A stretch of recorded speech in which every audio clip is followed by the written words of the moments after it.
Eu quero convidar os irmãos, sem demora então, a abrir as suas Bíblias na carta de Paulo aos Filipenses, no capítulo 3, carta de Paulo aos Filipenses,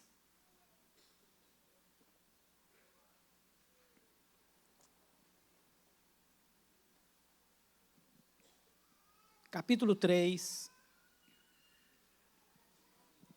nós vamos ler do verso 12 ao verso 16.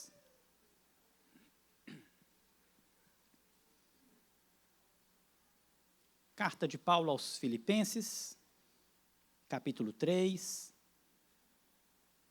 versos 12 a 16. Vou ler o texto, os irmãos acompanhem comigo.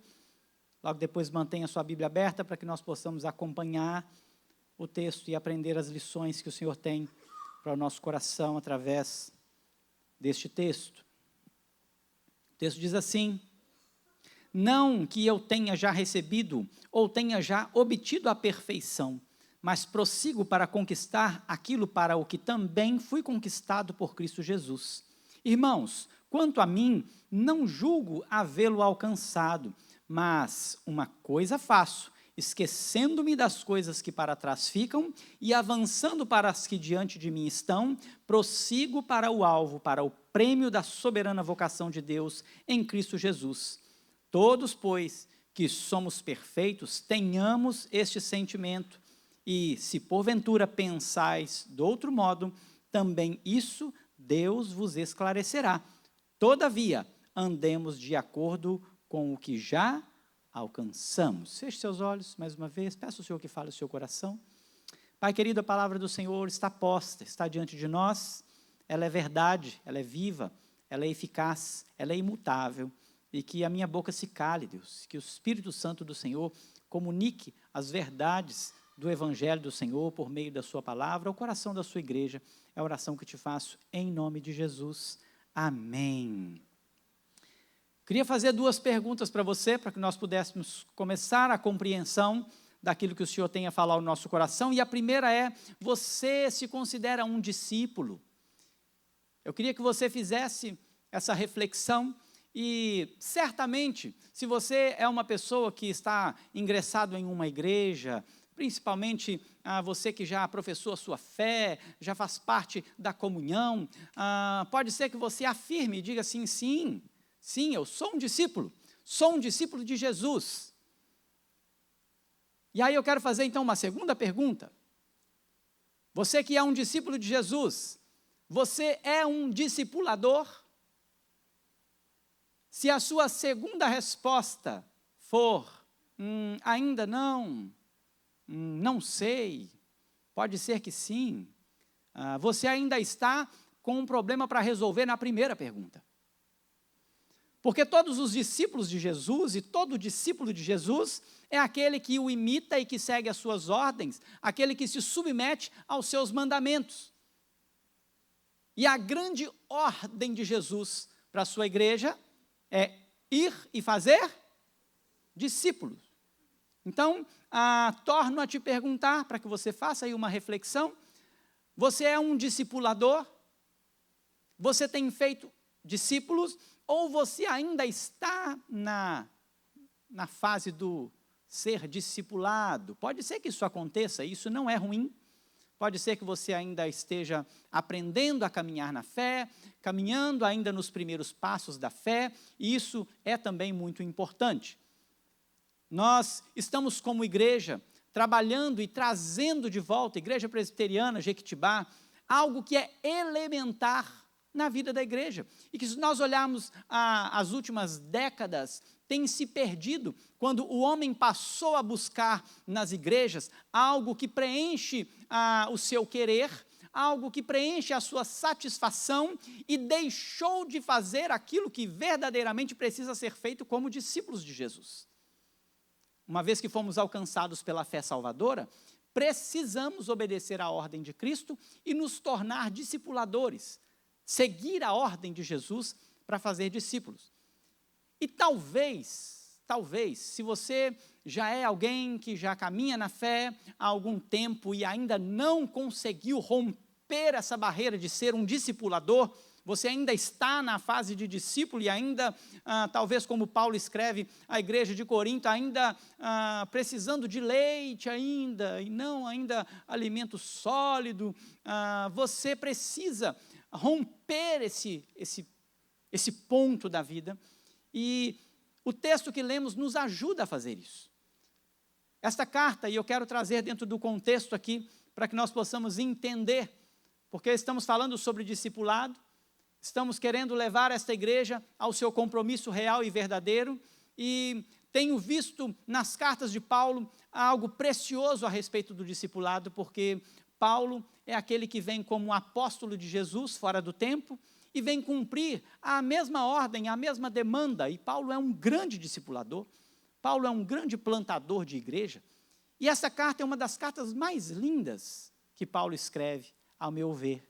Não sei, de repente você admira uma outra carta, mas essa carta é tão linda. Essa carta, em primeiro lugar, ela mostra a relação do apóstolo Paulo com essa igreja. Eu queria olhar com você aqui alguns textos, por exemplo, volte aí no capítulo 1, a partir do verso 3, depois que Paulo faz ali, né, mostra ali o remetente desta carta, faz ali a sua saudação primária, ele vai agora falar sobre essa igreja de uma maneira tão carinhosa, e ele diz assim, olha, a partir do verso 3, dou graças ao meu Deus por tudo que recordo de vós, fazendo sempre com alegria súplicas por todos vós, em todas as minhas orações, pela vossa cooperação no Evangelho, desde o primeiro dia até agora. Estou plenamente certo de que aquele que começou a boa obra em vós, há de fazer o quê? Completá-la, até o dia de Cristo Jesus. Mas ele não para por aí. Observe que ainda no verso, deixa eu ver aqui, minhas anotações ficaram pequenas hoje. Verso 8, o texto diz assim, olha, pois minha testemunha é Deus, do que ele tem aí do povo? Olha que isso, olha o que ele vai dizer, eu tenho saudade, estou com saudade, a saudade que tenho de vós, Deus é testemunha na terna misericórdia de Cristo Jesus, e quando ele vai chegar lá no capítulo 4, no verso 1, ele diz assim, olha como que ele trata essa igreja, no capítulo 4, verso 1, ele diz assim, olha, portanto, meus irmãos, amados, muito saudosos, minha alegria e coroa, sim, amados, permanecei deste modo, firme no Senhor. Perceberam como é que Paulo tem um carinho com essa igreja? Perceberam o trato de Paulo com essa igreja, como ele é gostoso? Paulo, ele trata essa igreja como uma igreja sadia no Senhor, uma igreja que ele ama e que tem uma proximidade profunda com ele. E o apóstolo Paulo está escrevendo essa carta, possivelmente preso, já em Roma. O apóstolo Paulo já está na sua, chamamos de última viagem missionária, porque o apóstolo Paulo fez essa última viagem, onde ele foi levado a Roma, não por vontade própria, mas ele é levado preso. E é muito interessante porque esta é uma carta que mostra essa trajetória de Paulo, porque Paulo no capítulo 1, ele vai falar das suas algemas, ele vai falar da sua prisão. Então no verso 7 do capítulo 1, se você puder ir passando aí, acompanhando comigo, eu vou agradecer, porque você não fica assim, o pastor falou um negócio, mas eu não sei onde está, aí você olha aí, você confere, né, para que você compreenda, entenda toda esta carta. Então, o apóstolo Paulo, ele chega no verso 7 e diz assim, olha, aliás, é justo que eu assim pense de todos vós, porque vos trago no coração, seja nas minhas algemas, seja na defesa e confirmação do Evangelho, pois todos sois participantes da graça comigo. Paulo diz assim, olha, estou algemado, eu tenho aqui vocês no meu coração e vocês fazem parte comigo, das minhas algemas. Lá no verso 13, nós vamos entender que ele está em Roma, pelo seguinte, olha o que ele diz, de maneira que as minhas cadeias em Cristo se tornaram conhecidas de toda a guarda pretoriana e de todos os demais. Então, o evangelho está fazendo efeito em Roma e agora a guarda pretoriana está sendo alcançada. O evangelho está alcançando aqueles que eram responsáveis pela prisão do apóstolo Paulo em Roma. E lá no capítulo 4, lá nos últimos versos, no verso 22, finalizando ali, ele vai dizer no verso 22 assim, olha, todos os santos vos saúdam, especialmente os da casa de César. Olha onde o evangelho chegou. O objetivo de Paulo, tudo aquilo que Paulo queria, ele queria que o evangelho chegasse aos grandes, ele queria que o evangelho chegasse no governo, no grande governo daquele tempo, e Paulo tem essa oportunidade, esse privilégio, e o evangelho então, por meio das suas algemas, por meio da sua cadeia, ele agora está levando o evangelho até Roma. Mas ainda há algo que me chama muita atenção, as exortações que Paulo faz a esta igreja que ele tanto ama, não são exortações como a que vimos na semana passada aos Gálatas. Lembra que Paulo, na semana passada, você que não estava presente, falamos aqui da carta de Paulo aos Gálatas, e ele então confronta aquele povo e diz, olha, me admira que vocês estão passando tão depressa deste evangelho para outro, que não é nem outro. Vocês estão se corrompendo de maneira tão rápida e violenta, e aqui não. As exortações que Paulo faz a essa igreja são exortações de amadurecimento. É uma igreja que ele olha para ela e diz assim, olha, vocês são firmes, vocês estão saudáveis, mas olha, vamos avançar mais um pouquinho, vamos crescer mais um pouquinho. E ele diz no capítulo 1, verso 22, alguns exemplos que eu quero trazer para você aqui. No capítulo 1, no verso 27, melhor dizendo, ele diz assim, olha, vivei acima de tudo por modo digno do evangelho de Cristo, para que, ou indo ver-vos, ou estando ausente, ouça no tocante a vós outros, que estáis firme em um só espírito, com uma só alma, lutando juntos pela fé evangélica. Paulo está fazendo uma exortação, irmãos, que não é uma exortação para quem está andando fora da linha. Paulo está fazendo uma exortação de crescimento. Paulo está trazendo para essa igreja aqui uma exortação onde, olha, fiquem firmes. Acima de tudo, mantenham-se firmes. Vivam de modo digno desse evangelho. Vivam da maneira com que o Senhor chamou vocês para viver. Capítulo 2, olha comigo aí. Capítulo 2, verso 1. Se há, pois, alguma exortação em Cristo, alguma consolação de amor, alguma comunhão do Espírito, se há entranhados afetos e misericórdia, completai a minha alegria, de modo que penseis a mesma coisa, que tenhais o mesmo amor, sejam unidos de alma, tendo o mesmo sentimento. Paulo, com muito amor, diz para essa igreja, avança, cresçam, observem detalhes da vida que vão fazer com que vocês rompam barreiras no crescimento espiritual e no amadurecimento espiritual. O apóstolo Paulo, ele se preocupa com essa igreja, para que essa igreja não retroceda, para que essa igreja não se deixe enganar e ser levada como as igrejas da Galácia, por exemplo. Ainda no capítulo 2, no verso 12, o texto diz assim, assim, pois, amados meus, como sempre obedecestes a mim, não só na minha presença, porém muito mais agora na minha ausência, desenvolvei a vossa salvação com temor e tremor, porque Deus é quem efetua em vós tanto o querer como o realizar, segundo a sua boa vontade. Olha que coisa linda.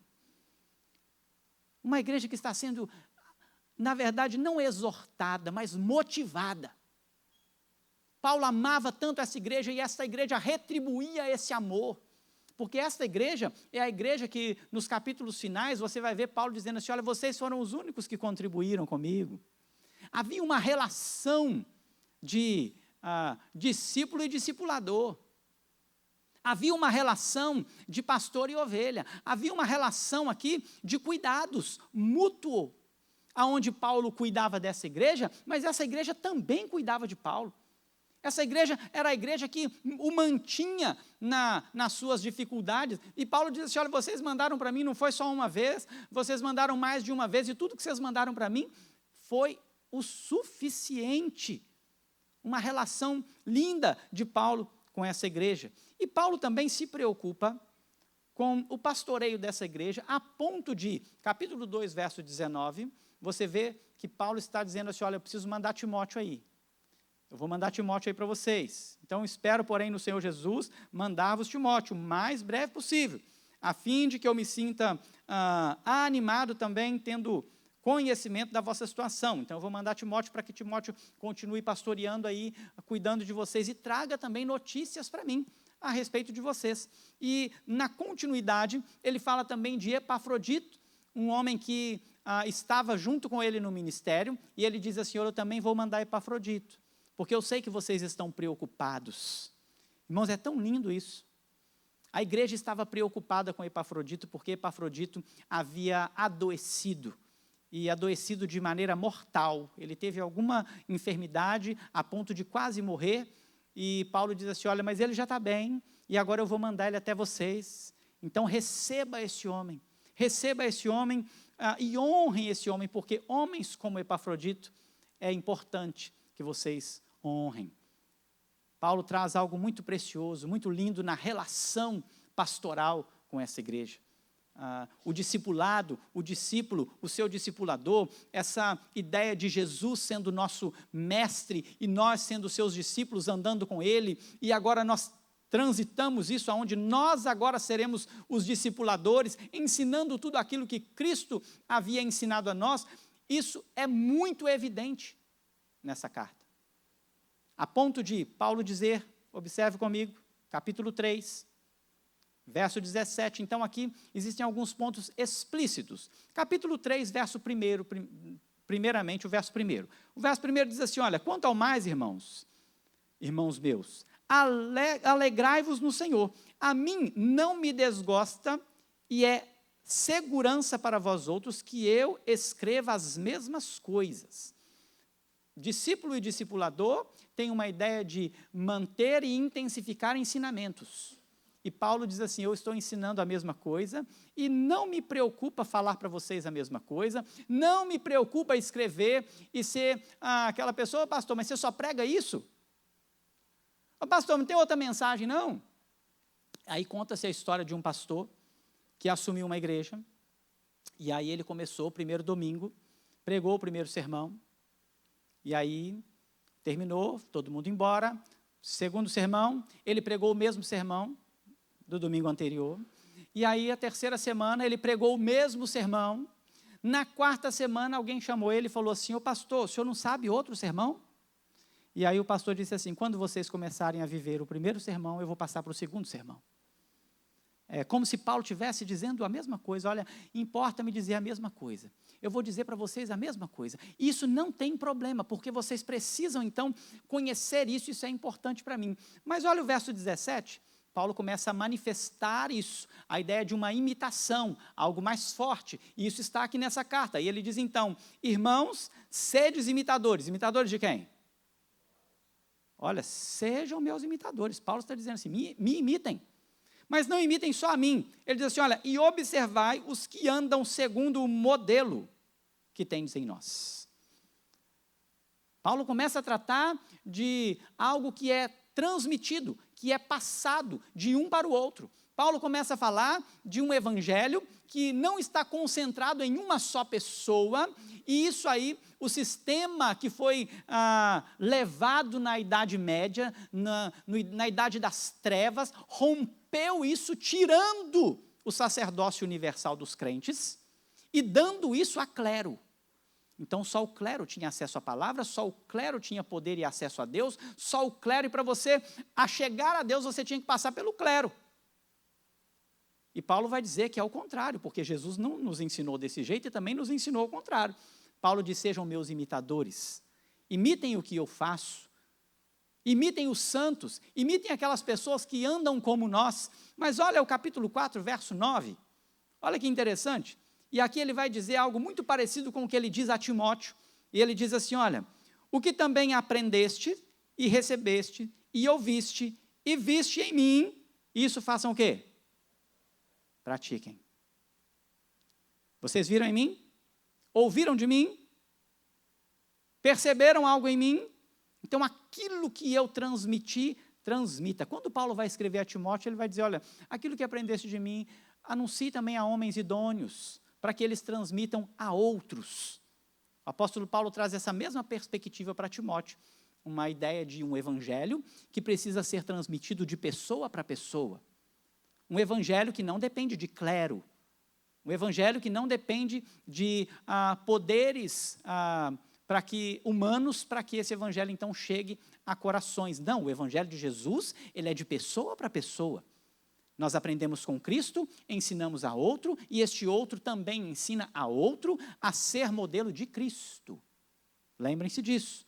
Até porque nós vimos aqui na semana passada também, John Moore dizendo que o discipulado, ele é o processo pelo qual Deus molda o crente à semelhança de Cristo. E Paulo faz isso nas suas cartas. Paulo traz essa ideia de uma prática do discipulado nas suas cartas, e eu quero trazer nessa noite algumas características do discipulado dentro dessa perspectiva paulina. Como Paulo enxerga, porque existem algumas dificuldades, como eu disse na semana passada. O discipulado, às vezes, ele é algo que você pensa assim, não, mas esse negócio é muito difícil. Tem alguns paradigmas que a nossa própria igreja evangélica criou ao longo do tempo que não tem a ver com aquilo que a Bíblia ensina a respeito de discipulado. E o apóstolo Paulo, então, ele traz algumas características muito importantes aqui a respeito do discipulado, que vai acompanhar todos os ensinamentos de Jesus. Jesus vai ensinar os seus discípulos, vai dar a ordem aos seus discípulos, e Paulo, então, vai executar essa ordem. E eu quero trazer aqui 4 lições, 4 características do discipulado que Paulo apresenta para que nós possamos, então, agarrar isso conosco. E como o verso 9 do capítulo 4 nos diz, aprendemos com Paulo, ouvimos com Paulo, Paulo já aprendeu com Cristo, nós agora imitamos Paulo, que imitou a Cristo, e outro vai imitar a gente. É uma linha longa, né? Mas é assim que funciona. E nós queremos aprender para sermos, então, não só discípulos, mas também discipuladores. E a primeira lição desse texto, verso 12 do capítulo 3 ao verso 16, nós vamos nos ater agora neste texto. A primeira lição é que discipulado não tem a ver com perfeição. Olhe comigo então o verso 12, a parte A. Você pode ler comigo? O texto diz assim, todos juntos? Não... De novo, para ficar bem bonito, fazer igual com as crianças. Vamos lá. Bem bonito, todo mundo junto, de Bíblia aberta. Vamos lá? 1, 2, 3 e...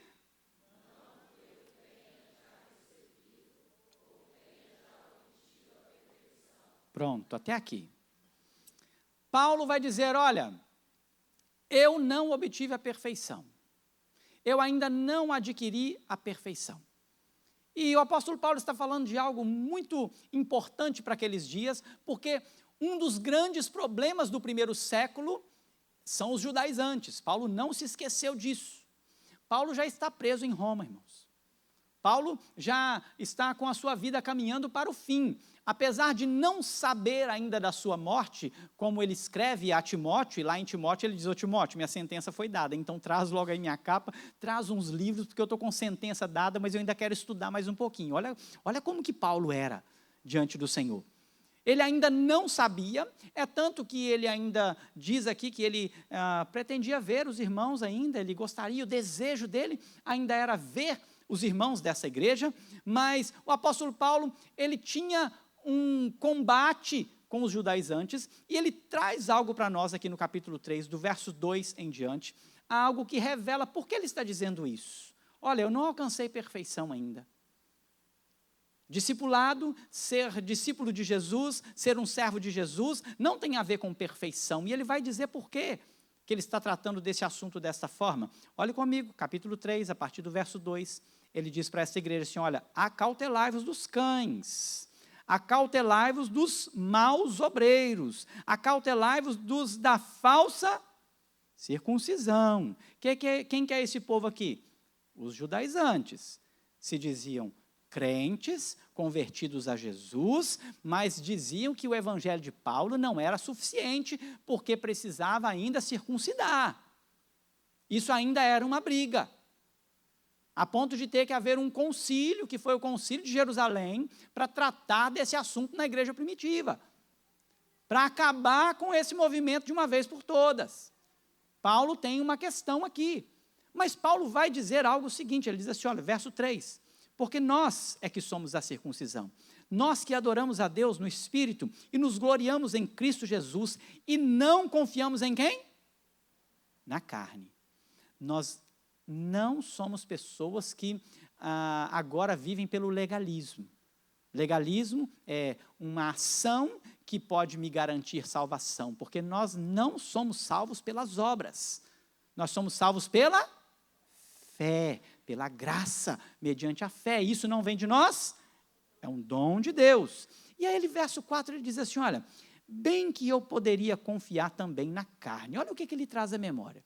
Eu podia confiar na carne. Se qualquer outro pensa que pode confiar na carne, eu ainda mais. E aí Paulo diz, por quê?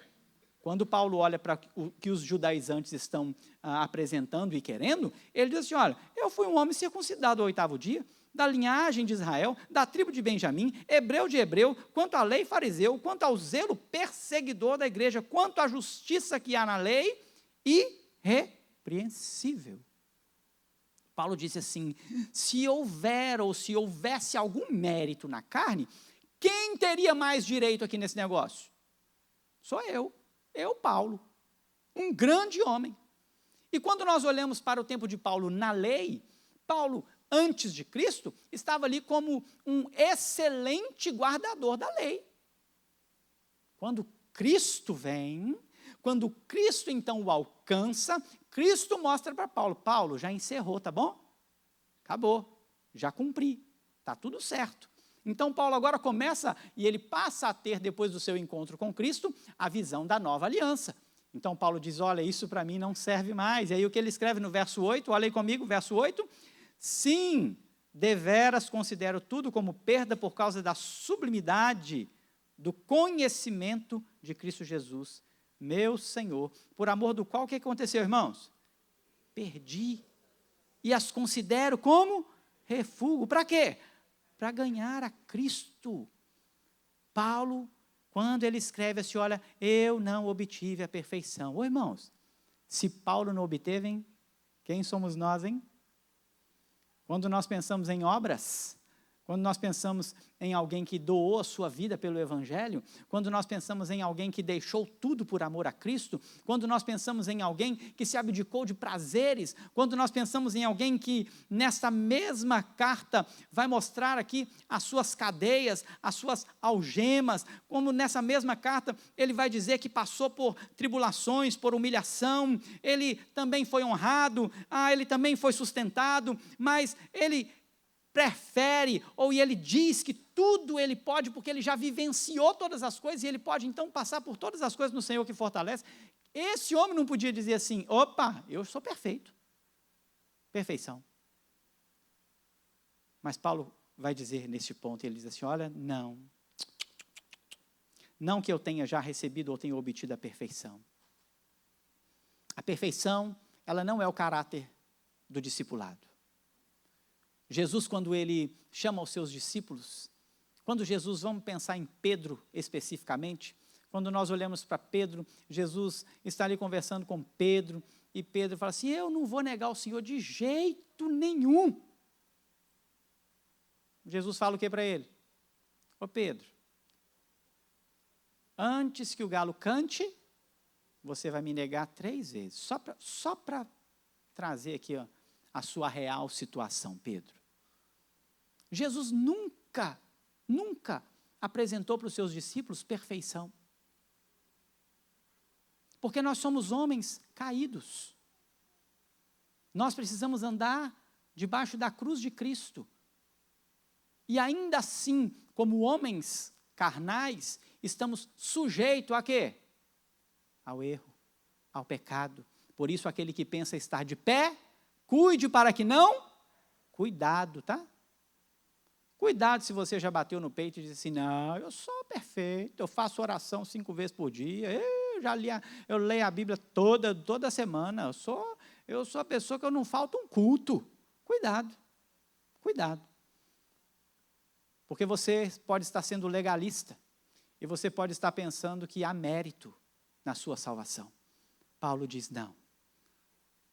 Andar com Cristo, ser um discípulo de Cristo e ser um discipulador não tem a ver com perfeição.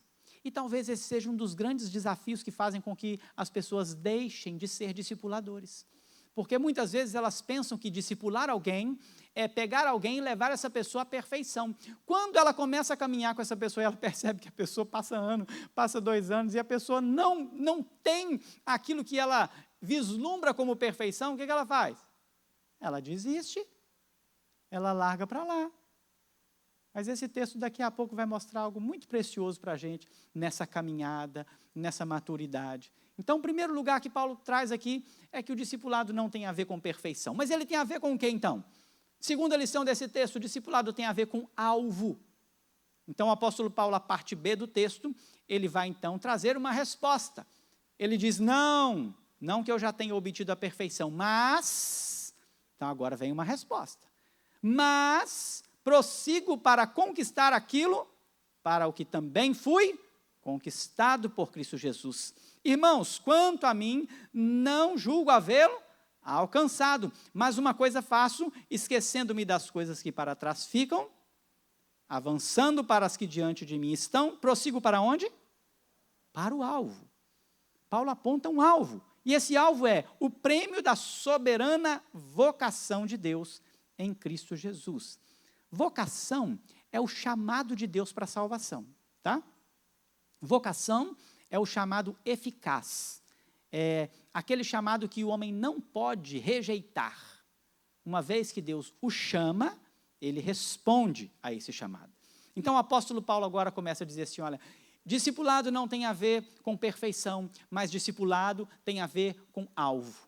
Discipulado tem a ver com objetivo. E o apóstolo Paulo traz eu quero trazer alguns subtópicos que ele apresenta aqui para a gente, porque o primeiro deles, aí no verso 12, nós vamos ver que discipulado e esse alvo tem a ver com uma direção a Cristo. Ou seja, ir até Cristo, ir na direção de Cristo. Então, quando ele diz assim, olha, mas prossigo para conquistar aquilo, o que também foi conquistado por Jesus, ele está dizendo assim, o meu alvo agora é ir em direção a Cristo. Porque quem me conquistou primeiro? Cristo. Se Cristo não chamar você, você não vai para lugar nenhum. Se Cristo não derramar sobre você a fé, não plantar em seu coração a fé, porque a fé é o dom de Deus. Isso não vem de vós, para que ninguém se glorie, e as obras não vêm de vós, não vêm de obras, porque se fosse pelas obras você ia se vangloriar, ia dizer assim, é comigo. Então Paulo diz assim, olha, eu prossigo agora para um alvo, não que eu tenha feito, não que eu tenha conquistado, mas quem que foi que trilhou esse caminho? Quem foi que abriu esse caminho? Foi Jesus. Jesus abre esse caminho e agora os olhares de Paulo estão para aquilo que ele foi conquistado. Então deixa eu te dar uma notícia muito boa. Você foi conquistado por Cristo, amém? Ele foi até você, Ele buscou você, Ele comprou você. Você estava morto nos seus delitos e pecados. Morto não fala, morto não anda, morto não sente, morto não tem movimento, morto não faz nada e não vai para lugar nenhum. Cristo, então, Ele vai até você, morto, e Ele te dá vida. Pela graça, sois salvos. Não tem outro alvo. Paulo começa dizendo, se fosse pelas minhas obras, se fosse pela minha carne, podia até ser que eu fosse vangloriado aí, mas não é. Não pode haver perfeição em mim, porque apenas um foi o varão perfeito. Apenas um foi o homem perfeito, que abriu o caminho. Mas um segundo ponto aqui, neste alvo, é esquecer-se das glórias humanas. Como já li aqui no texto, o apóstolo Paulo, ele vai dizer quem ele era. Mas ele agora vai dizer assim, olha, isso aí não faz mais sentido para mim. Então ele diz assim, olha, eu não ainda alcancei a perfeição, eu ainda estou no trilho, seguindo a Jesus, mas uma coisa faço, esquecendo-me das coisas que para trás ficam. O que precisa ficar para trás? Tudo aquilo que é glória humana, tudo aquilo que é possibilidade humana, Paulo diz assim, olha, isso agora eu deixo para trás. Isso agora não faz parte mais da minha vida, porque agora eu quero Cristo. Olhe comigo, vamos do verso 7 até o verso 11 para você compreender isso com mais clareza. O verso 7 diz assim: mas o que para mim era lucro, isso considerei perda por causa de Cristo. Sim, deveras considero tudo como perda por causa da sublimidade do conhecimento de Cristo Jesus, meu Senhor, por amor do qual perdi todas as coisas e a considero como refúgio para ganhar a Cristo e ser achado nele, não tendo justiça própria que procede de lei, senão a que é mediante a fé em Cristo. A justiça que procede de Deus, baseada na fé, para o conhecer e o poder da sua ressurreição e a comunhão dos seus sofrimentos, conformando-me com ele na sua morte, para que, de algum modo, alcançar a ressurreição dentre os mortos. Paulo vai dizer, olha, esqueço-me das coisas que para trás ficam. Eu quero chamar, então, o primeiro ponto de santificação, aonde Paulo agora vai em direção a Cristo. Paulo foi conquistado por Cristo e agora ele vai santificar-se. Você tem se santificado? Você tem buscado uma vida de santificação diária? Se você o faz, este é o ponto onde você vai a Cristo que te conquistou. Mas eu também tenho um ponto aqui que é a renúncia, que é esse que eu disse agora. Deixar as coisas que ficaram, renunciar, abandonar aquilo que é do velho homem, e sejam coisas boas. Às vezes, coisas boas vão ficar para trás, em detrimento de coisas novas. Porque em Jesus nós somos nova criatura. Então não tem a ver com ser coisa boa ou ser coisa ruim. Tomar a cruz é bom ou é ruim? Tomar a cruz é bom ou é ruim? É bom? Sério? Vocês estão muito enganados. Tomar a cruz é morte, gente. Tomar a cruz é renúncia. Quem falou que tomar a cruz é bom? Você está pensando no benefício que ela traz. Aí é outra coisa. Ser apedrejado é bom? Não. Tomar surra é bom? Não. Ser preso é bom? Não. Então não tem a ver com coisa boa ou coisa ruim. Nós falamos de renúncia, de coisas que nos levam a Cristo, e agora, muitas vezes, nós vamos abraçar situações que são ruins em prol de um evangelho de Cristo. Isso tem sido um grande problema para a igreja de hoje. Porque muitos crentes hoje querem apenas o que é bom. Mas bom para quê? Bom para a sua carne. Para o apóstolo Paulo, bom para a carne seria continuar sendo um judaizante, porque se ele continuasse sendo um judaizante, ele não sofreria as perseguições. Perseguição não é bom não, gente. Perseguição é ruim demais. Mas nós olhamos para Paulo e nós aprendemos que este alvo que nós buscamos, ele tem a ver com essa renúncia, onde nós renunciamos coisas boas, onde nós renunciamos prazeres, onde nós renunciamos lugares, onde nós renunciamos tantas coisas por amor a Cristo, por causa da sublimidade de Cristo, por meio da fé em Jesus Cristo. Mas terceiro lugar desse alvo, existe a glorificação.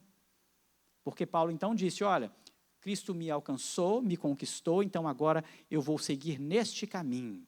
Eu agora esqueço-me das coisas que para trás ficam, e ele vai dar continuidade no texto, e ele vai dizer no verso 14, leia comigo, verso 14, o texto diz, prossigo para o alvo.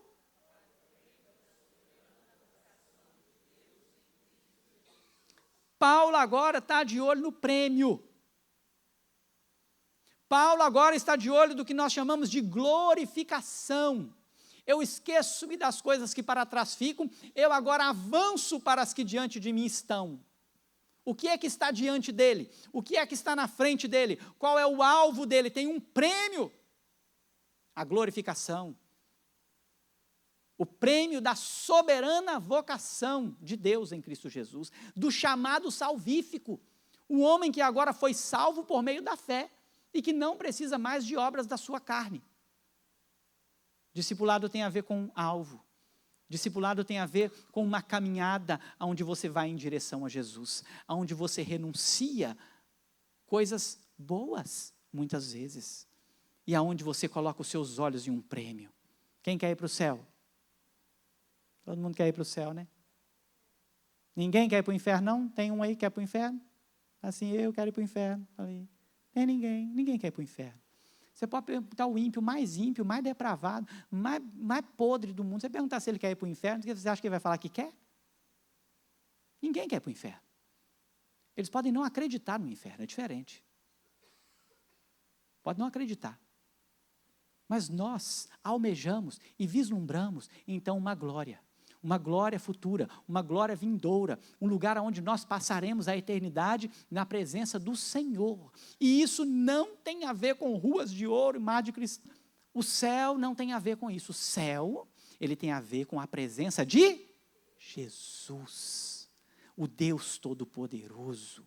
É aquele que nos conduzirá por toda a eternidade, aonde nós teremos prazer extremo nele. Paulo está de olho nisso. Paulo está de olho na presença de Jesus. Paulo está com os olhos em Cristo, autor e consumador da sua fé, da minha também e da sua também.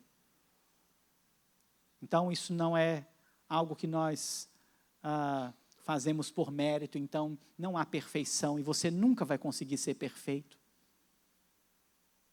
Não tem possibilidade de você alcançar a perfeição aqui. Mas é sabendo disso que você então prossegue para um alvo. É sabendo disso que você corre atrás de Jesus. É sabendo disso que você vai atrás daquele que te chamou e que fez um sacrifício por você e você caminha nisso, renunciando coisas que muitas vezes são boas, mas com os olhos em Cristo, com os olhos na graça vindoura, no céu, na eternidade com Jesus Cristo. Então, terceiro lugar, primeiro lugar, discipulado não tem a ver com perfeição, discipulado tem a ver com alvo. Terceiro lugar, discipulado não esclarece todas as coisas, e esse é um ponto muito importante que eu quero trabalhar com você no verso 15. Leia comigo o verso 15, todos juntos em alto e bom som. O texto diz: todos, pois.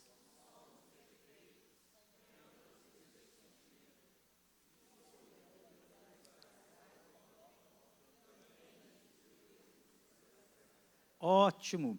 Paulo parece se contradizer, né? Paulo falou assim, eu não cheguei à perfeição ainda, mas agora ele fala assim, todos nós que somos perfeitos, mas a palavra mais adequada aqui é maduros. Todos nós que somos maduros. Paulo já está escrevendo para um povo que ele entende, você percebe isso na carta, um povo que já conhece o Evangelho com um pouco mais de profundidade, mas que ainda existe algumas dificuldades. E o apóstolo Paulo ele vai trazer algo muito importante, porque ele vai dizer, olha, nós que somos maduros, nós precisamos ter esse sentimento. Se alguém porventura pensa de outro modo do que eu acabei de apresentar aqui, também isso Deus vos esclarecerá. Paulo está mostrando que na caminhada cristã, na caminhada do discipulado, na caminhada do crente, nem todos conseguem adquirir o mesmo pensamento, a mesma compreensão de todos os assuntos. Preste bastante atenção nisso. Quando nós olhamos para o capítulo 4, no verso 2, Paulo vai apresentar um problema que havia naquela igreja. E nós sempre falamos dessa carta, e sempre que se fala dessa carta, ou que traz esse assunto, você vê duas mulheres, Evódia e Sintique, que estão com um problema. Ele vai dizer, olha, rogo a Evódia e a Sintique que façam o quê? Pensem concordemente no Senhor. Minhas filhas, vocês precisam pensar igual. Paulo está dizendo assim, olha, não houve aqui um ajuste de pensamento entre essas duas. Mas essas mulheres eram mulheres ruins, irmãos? Eram? Não. O texto vai dizer assim, olha, a ti, fiel companheiro de julgo, também peço que as auxilie, pois juntas se esforçaram comigo no Evangelho. Essas mulheres eram mulheres que estavam atuantes na igreja. Eram mulheres que cooperaram com o Evangelho. E o apóstolo Paulo, neste ensino, ele vai dizer que essa caminhada cristã, em algum momento, vai haver uma divergência de pensamento. Em algum momento, ou em algum assunto, em determinada situação, duas pessoas vão pensar diferente. E o que Paulo vai trazer aqui, na correção para essas mulheres, é rogar a elas que elas se ajustem no pensamento para que elas possam pensar a mesma coisa, para que elas possam compreender. Mas deixa eu te contar um negócio. Existem coisas, existem ensinamentos que Deus não revelou na plenitude para nós. Existem assuntos que nós nunca vamos saber na sua completude, nunca vamos. Isso é um grande problema, isso traz conflitos, isso traz discórdia no meio da igreja, porque pessoas querem discutir assuntos que pensam de maneira diferente, dos quais Deus ainda nem revelou na sua totalidade, irmãos. E as pessoas vão para as redes sociais brigar por causa de determinados assuntos. As pessoas, elas deixam a igreja local por causa de determinados assuntos. Elas levantam situações doutrinárias no meio da igreja que não há conclusão. E elas brigam. Elas deixam a igreja.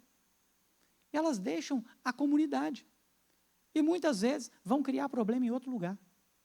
Porque geralmente o que sai é o que quer criar problema. Por causa de conflitos doutrinários, por causa de brigas. Nós não precisamos disso. Nós podemos sim ter as diferenças. Nós podemos sim pensar, e o texto vai dizer algo muito interessante, porque ele diz assim, olha, se há essa diferença, Deus vai fazer o quê?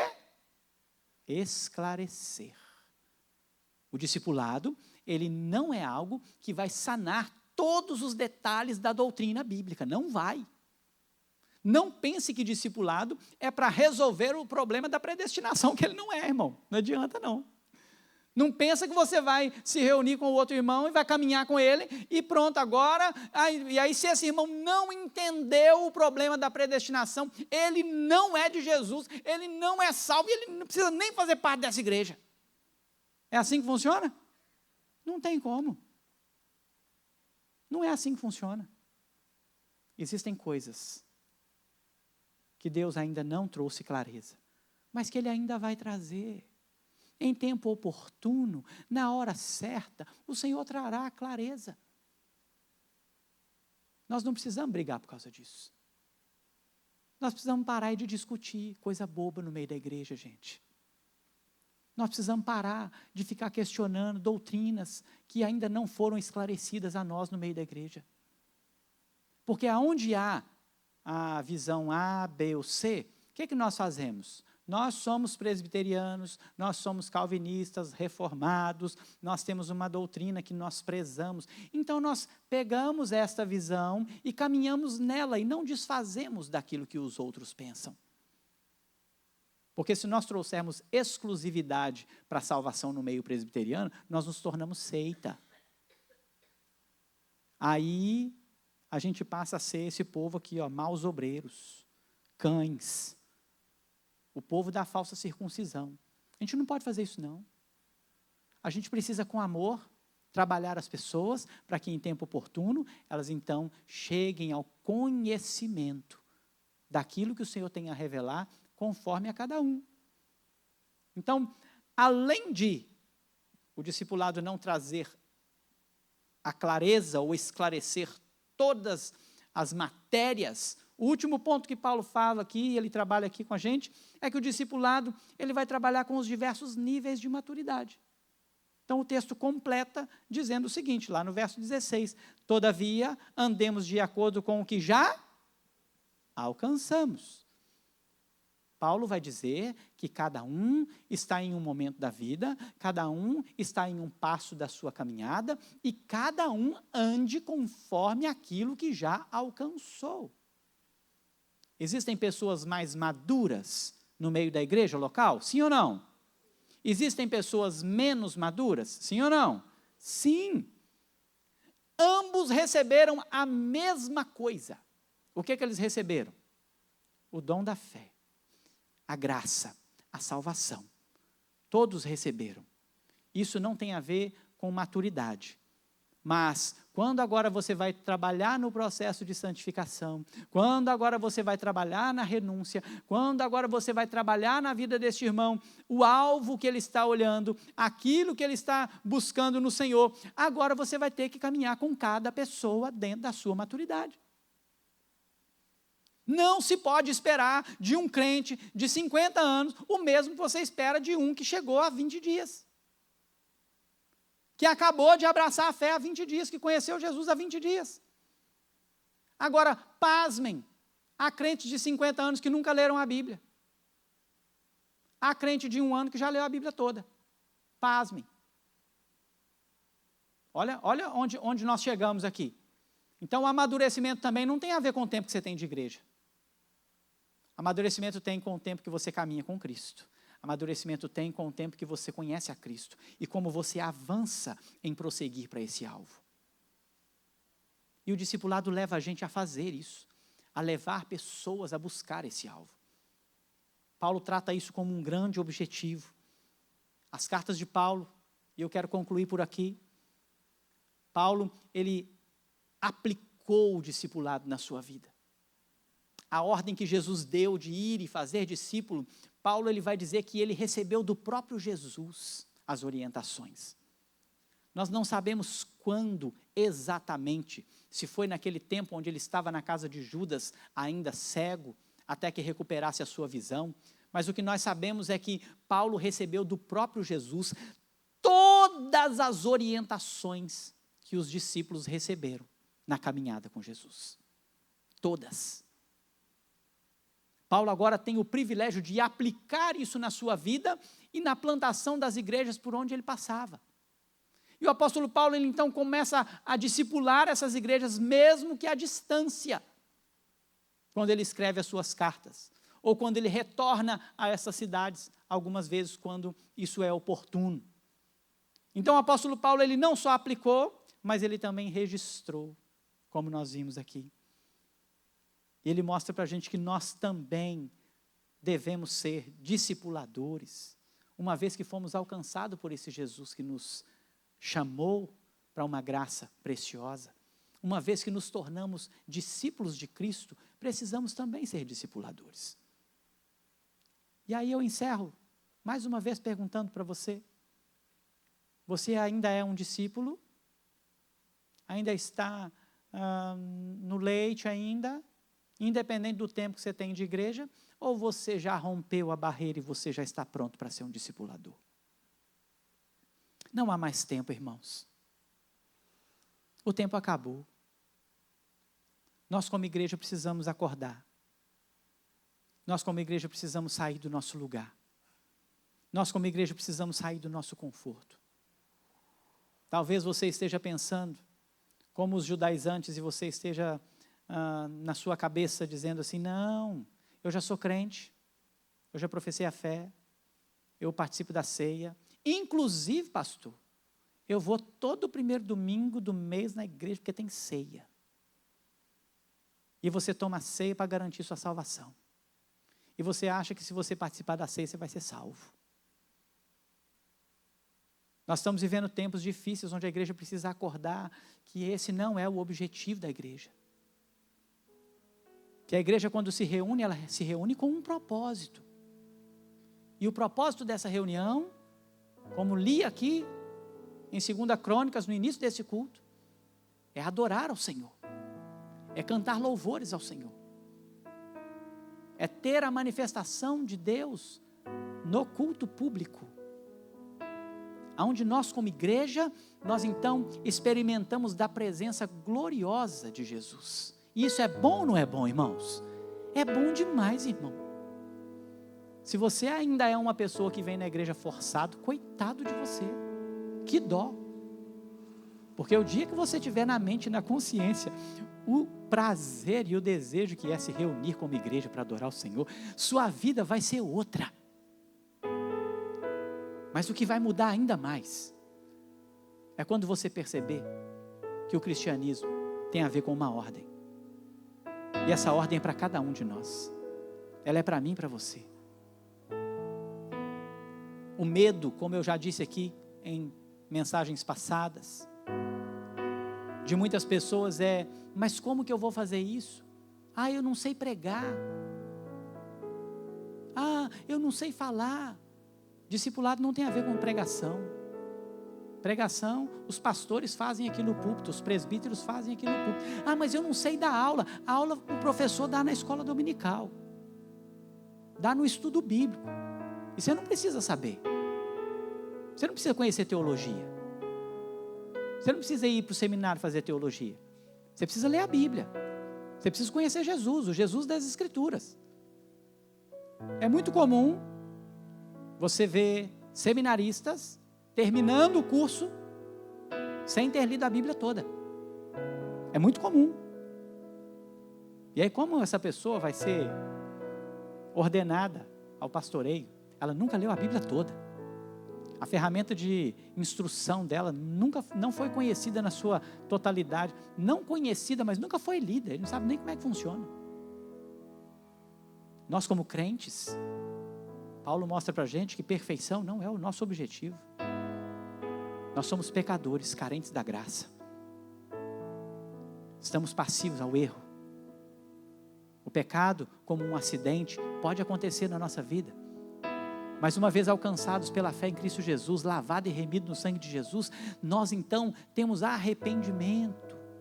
E nós avançamos no caminho que nos leva a Cristo. Nós deixamos toda a soberba, nós deixamos toda a arrogância, nós deixamos toda a preocupação, nós deixamos toda a religiosidade, agora para viver uma vida com Cristo como alvo. Renunciando desejos próprios e olhando para Jesus, olhando firmemente para Jesus, autor e consumador da nossa fé. Nós paramos de discutir no meio da igreja. Para de discutir. Para de discutir teologia, em nome de Jesus. Para. Você vai morrer discutindo teologia, vai para o inferno. Para.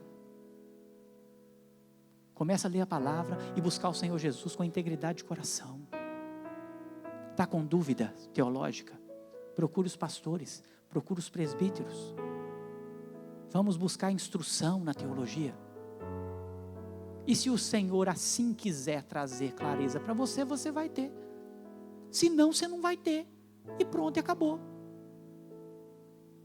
É Ele que faz. É Ele quem opera. Agora vamos cuidar com a maturidade de cada um, irmão. Vamos começar a cuidar daqueles que estão mais meninos na fé. E fazer esses meninos na fé amadurecerem. Vamos cuidar também de ser mais maduros na fé? Vamos buscar conhecer mais a Cristo? Vamos buscar obedecer a Cristo nas suas ordens? Nós temos um grande desafio. Nós esperamos que o segundo semestre dessa igreja seja um segundo semestre onde nós vamos dedicar a nossa vida exclusivamente ao Senhor. Ah, mas não estamos fazendo isso não, pastor? Não estamos não. Não estamos. Não estamos. Ah, mas eu oro, mas eu leio a Bíblia. Ah, que ótimo, irmão. Você faz mais que sua obrigação. Mais que sua obrigação. A palavra do Senhor é nosso alimento. Se você não come, você morre de fome. Então, se você está lendo a Bíblia, glória a Deus, que bênção. Ah, você está orando? Que bom que você está orando. Ah, você vem na igreja? Vem de vez em quando? Que ótimo. A comunhão dos santos, a reunião do povo de Deus. Que maravilha. Agora vamos começar a fazer o que o Senhor mandou a gente fazer de verdade? Vamos começar a pregar o Evangelho? Vamos começar a discipular pessoas? Você quer fazer isso, meu irmão? Se você não quer ainda, pede a Deus para colocar o desejo no seu coração. Ele efetua em nós o querer e o realizar. Se isso ainda não se tornou um desejo no seu coração, que se torne. E você vai encontrar aquilo que precisa ser encontrado para ser um discipulador, para ser alguém maduro na fé, que vai levar outras pessoas ao amadurecimento da fé. E nós vamos poder dizer como Paulo: olha, o que você viu em mim, o que você aprendeu em mim, você vai transmitir a outras pessoas. Essa é a ordem para a igreja aos Filipenses. Essa é a ordem de Jesus para nós. Essa é a ordem para a igreja de Jesus. Que você hoje saia daqui desafiado a pelo menos ter o desejo de ser um discipulador. E quando nós apresentarmos para você, então, a possibilidade, o que você faz, como faz, porque é difícil, irmãos, não é fácil não, tá? A gente vai caminhar com instruções que ajudarão o nosso povo, a nossa geração, a fazer, porque Jesus instruiu. Nós vamos instruir, e você esteja com o seu coração aberto e disposto a dizer: Senhor, eu quero ser um evangelizador, eu quero ser um discipulador, eu quero crescer na graça e no conhecimento do Senhor, mais do que simplesmente fazer ali as coisas que eu acho que são meritórias para a minha salvação, porque pela graça nós somos salvos, é mediante a fé, isso não vem de nós, não tem nada que você possa fazer. O ladrão da cruz nos prova isso, viveu uma vida perversa até o último segundo da sua vida, mas um belo dia, lá na cruz, ao lado de Jesus, ele reconhece Jesus Cristo, os seus olhos se abrem e ele se arrepende. E a única coisa que ele pediu para Jesus foi para ir para o céu, não. Ele falou assim: o Senhor lembra para onde eu vou, porque o lugar que eu estou indo é ruim demais. Eu sei que ele existe. E o Senhor Jesus então dá a ele o grande presente. E o presente que ele colocou nas nossas mãos para oferecer para o mundo. O presente da salvação. Para quantas pessoas você ofereceu esse presente? Talvez você está aqui hoje e ainda não abriu esse presente. O presente da salvação. Talvez você está aqui hoje e ainda não tenha experimentado desta graça salvífica. Talvez você está aqui hoje, você é até um religioso. E o Senhor quer te presentear hoje com a salvação. E você pode confessá-lo como Senhor e Salvador da sua vida. E viver como um discípulo e também um discipulador. Se você ainda não abriu esse presente, abre hoje. Receba hoje aquilo que o Senhor tem para nos dar. Pela graça. Não foi de graça, mas é pela graça. Feche seus olhos. Coloque sua vida diante do Senhor. Seu desafio hoje é, se você ainda não é um discípulo e quer se tornar um discípulo, coloque sua vida diante do Senhor e fala: Senhor, eu quero me tornar um discípulo. Se você já é um discípulo e não tem sido um discipulador, você vai clamar ao Senhor, Senhor, não posso, Senhor, viver dessa forma. Se você ainda está bebendo leite enquanto você já devia estar comendo comida sólida, você fala: Senhor, me ajuda, Senhor, eu preciso me alimentar direito. Como um adulto na fé, não mais como um menino, agitado de um lado para o outro, por todo o vento de doutrina. Não. Eu quero ser amadurecido pelo Evangelho da graça, pela palavra do Senhor, que nos alimenta. Está fraco na fé, busca do Senhor, na palavra dEle, na leitura, na consagração, no jejum, na comunhão. E eu creio que o Senhor vai, no tempo oportuno, dar a você a oportunidade de ser um evangelista, de ser um discipulador, de manifestar as boas obras que o Espírito de Deus faz através de você, para que os homens vejam. E aquilo que você faz seja imitado por outros. Que você não seja uma vergonha para o Evangelho, mas sim uma bênção, onde as pessoas querem seguir aquilo que você faz, onde as pessoas querem alimentar do que você alimenta, onde as pessoas querem pisar nos lugares que você pisa.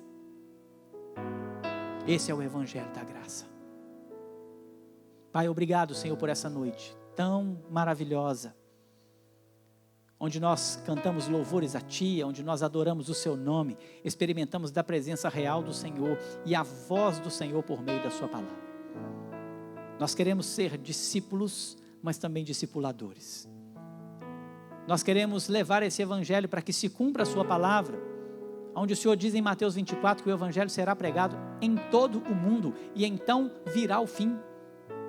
E nós queremos ser instrumentos do Senhor para isso, para o crescimento, para o amadurecimento de pessoas, olhando para um alvo, prosseguindo para um alvo, para o prêmio da soberana vocação em Cristo Jesus, deixando, Senhor, e renunciando às coisas velhas, sabendo que temos, Deus, dificuldades de pensamento às vezes, mas que isso não nos impeça de crescer, de avançar,